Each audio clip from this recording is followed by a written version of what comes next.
Bloody Man. Epizoda 1. Nádherný podvečer. Noc. Z hůru domů snad mě nic po cestě nepotká. Hlavně je pozor na překážky.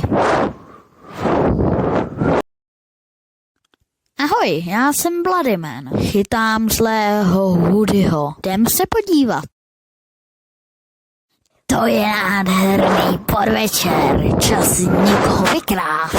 Já se jmenuji Houdini, jdeme vykrást.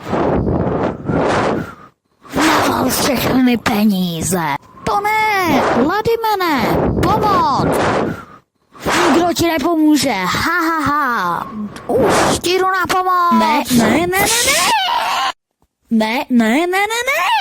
Děkuju za záchranu. Už je pryč, tak já asi taky.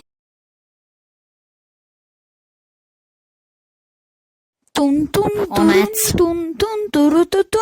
Říkám konec.